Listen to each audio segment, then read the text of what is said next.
C'est vraiment un grand privilège de faire cette entrevue avec Rémi Bonneau, Rémi Roy Bonneau. Bonjour Bonjour. et bienvenue à l'émission. Ça fait longtemps que j'anticipais cette rencontre. Et puis dites-nous un peu, Rémi, ce que vous faites en ce moment dans la vie. En ce moment dans la vie, je travaille dans la peinture. Je suis artiste peintre et ça fait plusieurs années que je m'adonne à cette peinture. Et ce travail qui est en même temps rémunérateur et qui me permet aussi de faire connaître l'Évangile, faire connaître mon Sauveur Jésus-Christ. Et aussi, il se passe de grandes choses dans ma vie du fait que je me suis fiancé il y a peu de temps et qu'on va se marier dans peu de temps, le 31 décembre. Et ça, c'est tout C'est un un grand événement privilège, dans ma vie. le plus Ouais. grand événement de votre vie. Oui, un des grands Un événements. des grands, parce que je Ouais. sais qu'on va parler d'un très Mhm. grand événement dans votre vie Mhm. aujourd'hui. C'est ça. Vous avez de très beaux tableaux aussi que vous avez apportés avec vous. Ce sont des choses que, même c'est signé tout dernièrement, c'est tout ça. récent. C'est tout récent. Vous venez de participer, je pense, à... Oui, un concours national qui a eu lieu à Montréal et ça regroupait au-dessus de 250 artistes à travers le Canada et au-dessus de 700 peintures. Ça fait que c'était assez grand et très intéressant. Rémi, est-ce que c'est un don naturel que vous avez de faire de la peinture? Vous vous souvenez du premier tableau que vous avez fait? Je me souviens très jeune, ma première exposition, c'était à l'âge de 11 ans environ. C'était sur la galerie en arrière de chez moi. Hmm. Et c'était des dessins, des bandes dessinées. Et puis, on voyait déjà là que j'avais des aptitudes qui m'avaient été données par Dieu. J'en étais pas conscient dans ce temps-là, mais aujourd'hui, c'est vraiment... On voit que tout vient de Dieu. Vous allez tout nous dire là-dessus, Rémi. Mhm. Premièrement, dites-nous, vous êtes en chaise roulante, c'est évident, il vous est arrivé une tragédie dans votre vie. Est-ce que vous voulez nous en parler de ça aussi? Sentez-vous libre de nous dire Oui, ce que vous c'est avez. avec joie d'ailleurs que c'est arrivé il y a 11 ans. Et c'est suite à un accident de moto, un accident de la route. C'est un face-à-face avec une voiture. Je revenais de travailler du Saint-Hubert Barbecue. Je travaillais là comme rôtisseur et c'est arrivé dans la nuit, après la fermeture du restaurant. Et c'est ça, c'est arrivé à l'âge de 16 ans. Ça a dû vous bouleverser, vous donner un choc émotif. OK, Ou, personnellement, c'est sûr que au début, on ne sait pas, on ne s'imagine pas qu'est-ce qui nous est arrivé. On pense simplement que c'est passager. Bon, c'est une paralysie passagère. C'est sûr qu'avec le temps, bon, ça fait 4 mois, 5 mois, 6 mois, là, on s'aperçoit vraiment que c'est plus sérieux, que le médecin nous dit, bon, il y a possibilité que tu puisses retrouver des forces, peut-être tes bras éventuellement, mais que tu vas être confiné à une chaise. Bon, personnellement, c'est comme si, quand j'ai eu cet accident-là, c'est comme si ça devait m'arriver. Quand ça m'est arrivé, j'étais pas surpris. J'ai versé des larmes, mais j'en ai pas fait, j'avais pas des idées suicidaires ou j'ai pas eu un down, vraiment un down profond.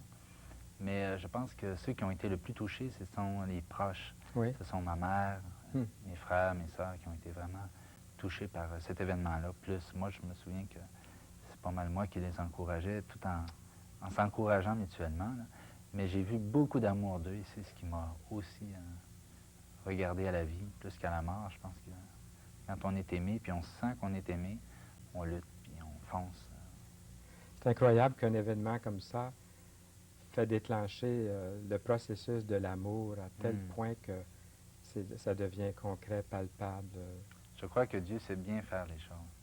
Et je disais souvent à des amis, à des proches, ou même à des gens, je disais que mon accident était un des grands événements de ma vie qui m'a fait détourner mes regards sur moi-même. Parce que j'étais beaucoup centré sur moi-même parce qu'avant mon accident, c'était les arts martiaux, c'était le corps, le karaté. J'étais beaucoup centré sur les choses artificielles, l'extérieur, puis je prenais très peu soin de mon intérieur. Et je crois comme dans Lamentation 3, le chapitre 3, il dit que qui dira qu'une chose arrive sans que le Seigneur ne l'ait ordonné. Et je crois que Dieu, dans son grand amour, permet des événements comme ça pour qu'on regarde vers lui. C'est vraiment extraordinaire. Pour moi, je trouve que c'est merveilleux parce que Dieu ne fait pas considération de personne. Tu es en chaise roulante, tu refuses Jésus-Christ, eh bien, tu vas en enfer. Et c'est ça que je trouve extraordinaire, c'est que j'ai pas de meilleure place au ciel. C'est du fait que ce qui m'a attiré à Dieu, moi, je ne sentais pas vraiment que c'était mon handicap. Ça vous a poussé à Dieu dans Je croirais non? personnellement pas, mais je n'irais pas non plus le cas. Je crois que Dieu a pu briser aussi mon orgueil et toutes sortes de choses. C'est difficile de connaître parfaitement la pensée de Dieu à ce niveau-là. Mais je sais une chose, c'est que maintenant, j'ai accepté Jésus-Christ dans ma vie. Puis c'est vraiment extraordinaire du fait que... Croyez-vous, Rémi, que cet handicap-là vous a poussé à croire en Dieu? En quelque sorte, ou si c'était simplement un incident dans votre vie, là, qui... Je sais qu'il y a beaucoup de gens qui me disaient, bon, quand je me suis converti, bon, tu avais besoin d'une béquille, tu avais besoin de t'accrocher à quelque chose. Je disais non parce que avant ma conversion, j'étais bien. J'étais bien parce que je réalisais que les gens autour de moi n'étaient pas forcément plus heureux que moi. Et pourtant, il y avait le bras, les jambes. Pourtant, il y avait des bonnes places, des bons métiers, mais il y en a toujours qui se jetaient en bas d'un pont, toujours qui se droguaient, des divorces. Et on voit dans quel monde on vit. Alors je me disais, le bonheur, ça ne vient pas de ces choses-là. Il doit être ailleurs. Je cherchais en moi-même dans ce temps-là. Mais on s'épuise vite. Et on a une source qui est tarissable assez rapidement. Et je crois que Dieu a travaillé. Et ça, à chaque jour, il le fait.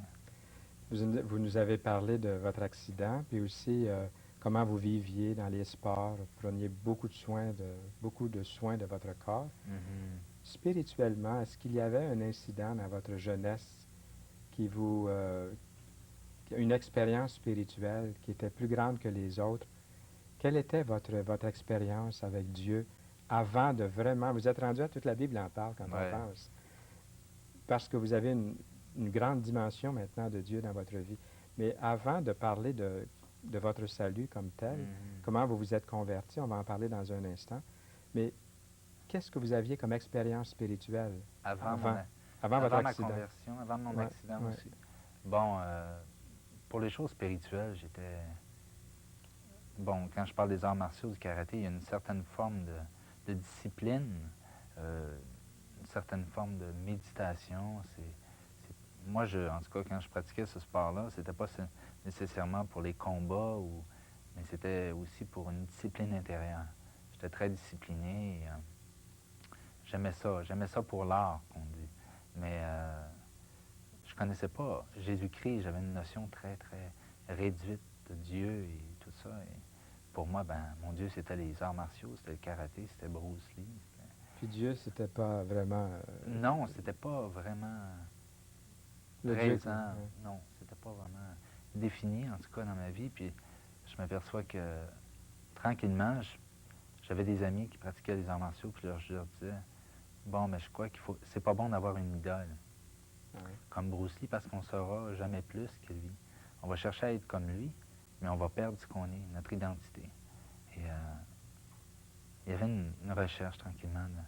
Et j'ai vu qu'il y avait un travail aussi de Dieu parce que quand j'ai eu mon accident, il y a 11 ans, il y a une femme qui est venue à l'hôpital, puis qui était très présente et qui a dit qu'il prierait pour moi, etc., etc. Déjà, on voit que Dieu travaille dans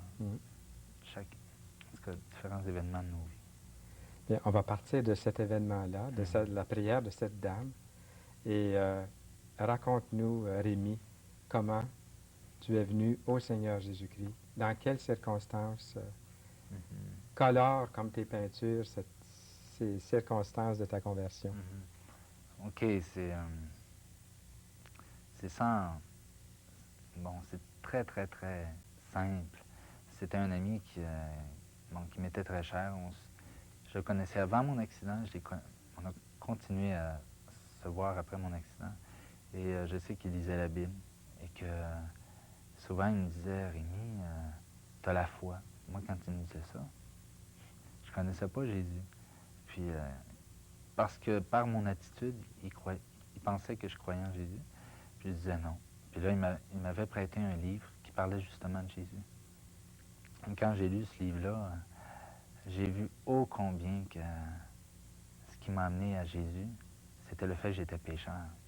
Pas parce que j'étais en chaise roulante, pas parce que j'avais besoin d'être guéri physiquement, mais d'être guéri intérieurement. Et ça, ça a été vraiment une révélation parce que ce livre-là m'a poussé à acheter une Bible, ce que j'ai compris tout de suite. Quand j'avais lu ce livre-là, la Bible était vraiment nécessaire. Et dans la même soirée, en tout cas, il y a eu une transformation incroyable. Je voyais les choses que je voyais blanches, je les voyais noires. Et ce que je voyais pas avant qui était péché, là, je le voyais péché. Puis je me souviens que le lendemain, je disais à des personnes, bon, c'était tellement un impact grand dans ma vie que j'étais prêt à donner tous mes meubles. Je ne comprenais pas tout de suite, je comprenais démesurément, mais c'était vraiment extraordinaire. Je sais en tout cas, je m'étais reconnu pécheur et j'avais donné vraiment ma vie à Jésus, il y a 5 ans. Ce que tu viens de dire là, Rémi, c'est vraiment suffisant pour n'importe quelle personne qui veut croire simplement comme tu l'as fait, là, en Jésus-Christ, avoir cette assurance que tu as aujourd'hui. Exactement. Au fond, c'est simple, mais on a appris à compliquer les choses. C'est vraiment extraordinaire comment Dieu prend de temps et d'efforts pour nous attirer à lui, tellement qu'il est beau, tellement qu'il est patient. C'est vraiment extraordinaire. Et tu es heureux, toi, Rémi? Très heureux. Très heureux parce que mon bonheur ne vient pas des choses qui nous entourent, ne vient pas du matériel, vient pas de, mais vient de Dieu. La source de mon bonheur, c'est Dieu. Maintenant, puis je sais que cette source-là, elle n'a jamais de fin. Dieu nous la promet pour l'éternité. Ça fait déjà 5 ans que tu connais d'une autre façon le Seigneur Jésus-Christ dans ta vie, d'une façon personnelle.